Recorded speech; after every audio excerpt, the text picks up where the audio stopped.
Bienvenue dans Feu de connaissance, le podcast qui éclaire les arcanes de la culture administrative et de la sécurité civile à travers l'actualité.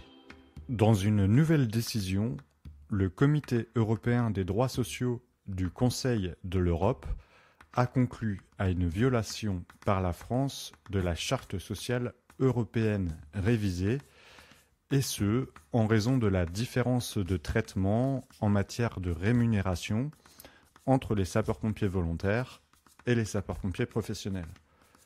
Feu de connaissance s'est posé plusieurs questions à ce sujet. Qu'est-ce que la Charte sociale européenne ?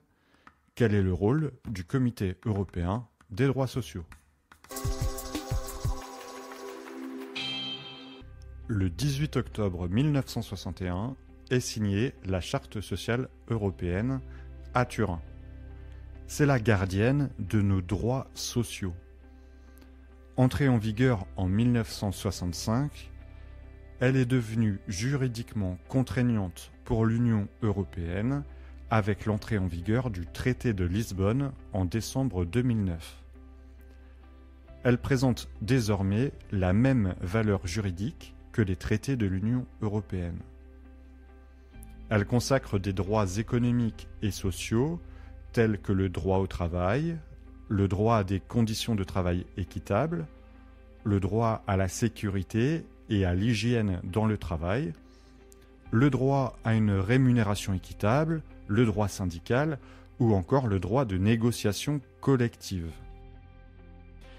Elle crée des obligations à la charge des États qui l'ont ratifiée.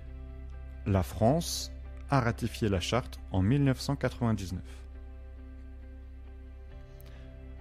Le Comité européen des droits sociaux, CEDS, est composé d'experts qui sont indépendants.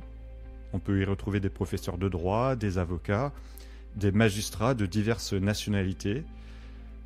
Et ils ont la charge d'examiner le respect de la charte en vertu de deux procédures qui sont distinctes. Celle des rapports nationaux, où le comité étudie les rapports présentés par les États parties et rédige des conclusions qui font apparaître les éventuelles défaillances de ces derniers,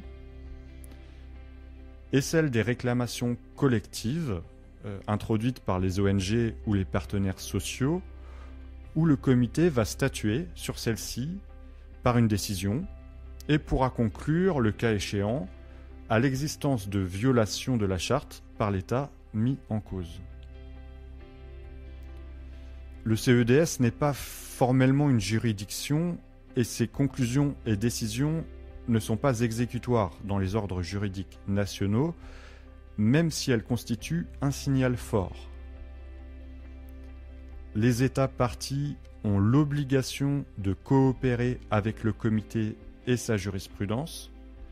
Cette obligation découle de l'application du principe de bonne foi au respect de toutes les obligations conventionnelles.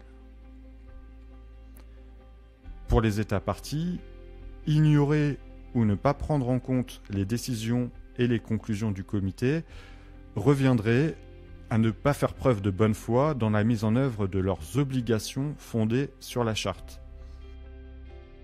Si la non-conformité est constatée, l'État concerné va faire l'objet de recommandations en vue d'amener les modifications appropriées. Au titre de ses différentes missions et des pouvoirs qui lui sont conférés par la loi organique de 2011, le défenseur des droits peut intervenir en qualité de tiers intervenant dans une affaire portée devant le Comité européen des droits sociaux. Dans une nouvelle décision, le Comité européen des droits sociaux du Conseil de l'Europe conclut donc à une violation par la France de la Charte sociale européenne révisée en raison de la différence de traitement discriminatoire en matière de rémunération entre les sapeurs-pompiers volontaires et les sapeurs-pompiers professionnels et de la non prise en compte de la totalité du temps de travail effectué par ces pompiers volontaires. Elle constate également un vide réglementaire concernant leur temps de travail.